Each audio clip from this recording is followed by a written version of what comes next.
الحمد للہ رب العالمین اللہم صلی علی محمد النبی الکریم وعلی آلہ و اصحابہ و اہل بیتہ و ازواجہ اجمعین۔ کتاب الآداب صفحہ نمبر 20 سے آج کے سبق کا آغاز کریں گے۔ ناخن کے متعلق آداب۔ نمبر 1،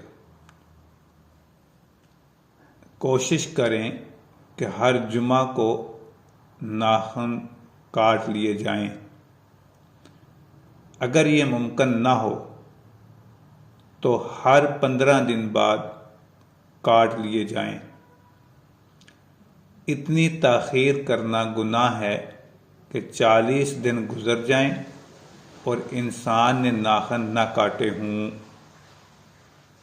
نمبر 2، ناخن کاٹ کر زمین میں دفن کر دیے جائیں۔ تراشے ہوئے ناخن کسی نالی یا کوڑا کرکٹ میں نہ پھینکے جائیں۔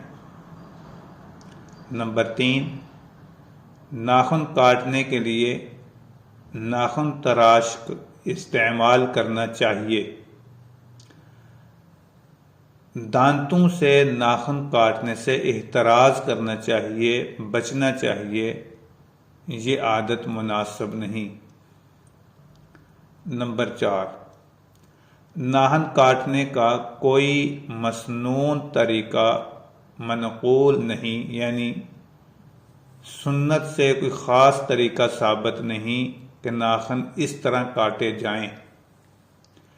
اس لیے جس طریقہ سے بھی انسان اپنے ناخن کاٹنا چاہے تو درست ہے، کاٹ سکتا ہے۔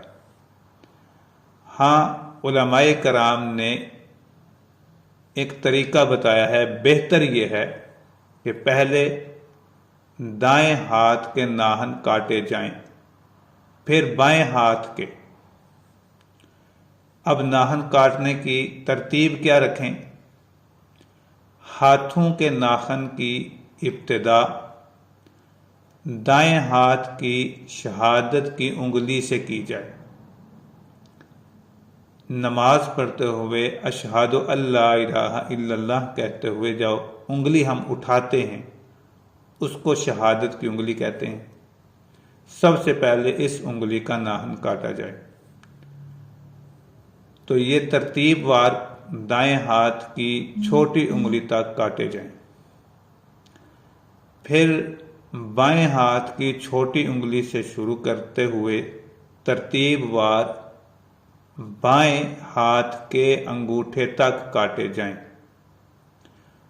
اور آخر میں دائیں ہاتھ کے انگوٹھے کا ناخن کاٹا جائے۔ یہ ترتیب ہاتھ کے ناخن کاٹنے کی ہے۔ پاؤں کے ناخن کیسے کاٹے جائیں؟